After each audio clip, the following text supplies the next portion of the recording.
ಮೀಶೋದಲ್ಲಿ ನಾನು ತೊಗೊಂಡಿರೋಂಥ 3 ಡಿಫ್ರೆಂಟ್ ಐಟಮ್ಸ್ಗಳು ಯಾವುದಿತ್ತು ಅಂತ ನಿಮ್ಮ ಹತ್ರ ಶೇರ್ ಮಾಡೋಣ ಅಂದ್ಕೊಂಡು ಬಂದಿದ್ದೀನಿ.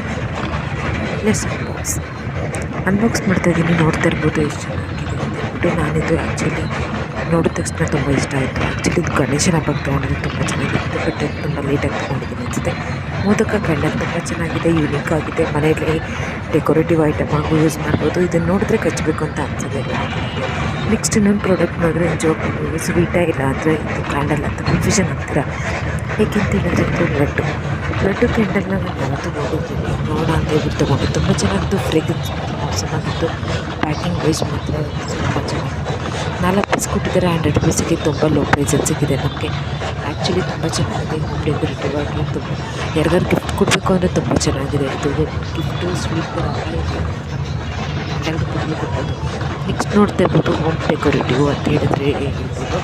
ಯಾಕೆಂತ ಇದನ್ನು ನಾವು ಹೋಮ್ ಡೆಕೋರೇಟಿವ್ ಆಗಿ ಯೂಸ್ ಮಾಡ್ಬೋದು. ಅಕಸ್ಮಾತ್ ನಿಮ್ಮ ಹತ್ರ ಲೋಟಸ್ ಇದೆ ಅಂತ ಹೇಳಿದರೆ, ಅಥವಾ ಇಲ್ಲ ಜಸ್ಟ್ ಫ್ಲವರ್ ಹಾಕ್ತೀವಿ, ಇಲ್ಲ ದಿಯಾ ಇಡ್ತೀವಿ ಅಂತ ಹೇಳಿದ್ರು ಆಗುತ್ತೆ. ಎಲ್ಲ ಫೆಸ್ಟಿವಲ್ಗಳಲ್ಲೂ ಯೂಸ್ ಆಗುತ್ತೆ. ಇದು ತುಂಬ ಚೆನ್ನಾಗಿದೆ. ಹಬ್ಬಕ್ಕೆ ಇದು ರಂಗೋಲಿ ಹಾಕಿ ಹಾಕ್ತೀವಿ, ಆವಾಗ ನಾವು ಹಾಕ್ಬಿಟ್ಟಿದ್ದೀನಿ ಮಧ್ಯದಲ್ಲಿ ತುಂಬ ಚೆನ್ನಾಗಿರುತ್ತೆ. ನಾನು ಹೆಂಗೆ ಹಾಕಿದ್ದೀನಿ ಅಂತ ಡೆಕೋರೇಟಿವ್ ಬಗ್ಗೆ ನಾನು ನಿಮಗೆ ತೋರಿಸ್ತಾ ಇದ್ದೀನಿ. ತುಂಬ ಚೆನ್ನಾಗಿತ್ತು. ನನಗೆ ಖುಷಿ ಆಯಿತು. ಯಾರಿಗಾರು ಪ್ರಾಡಕ್ಟ್ ಬೇಕು ಅಂತ ಸ್ಕ್ಯಾನರ್ ಹಾಕಿರ್ತೀನಿ, ಸ್ಕ್ರೀನ್ಶಾಟ್ ಅಂತ ಮೀಶೋದಲ್ಲಿ ಅಪ್ಲೋಡ್ ಮಾಡಿ. ಇಲ್ಲ ಅಂತ ಹೇಳಿದ್ರೆ ಕಮೆಂಟ್ ಮಾಡಿ, ನಾನು DM ಮಾಡ್ತೀನಿ. ನೋಡ್ತಾ ಇರ್ಬೋದು ಎಷ್ಟು ಬಾಕಿಯಿಂದ ತೊಗೊಂಡಿದ್ದೆ. ನಾನು ಲೇಟ್ ಪೋಸ್ಟ್ ಮಾಡ್ತಾಯಿದ್ದೀನಿ. ಯಾರು ಏನೇನು ಬೇಕು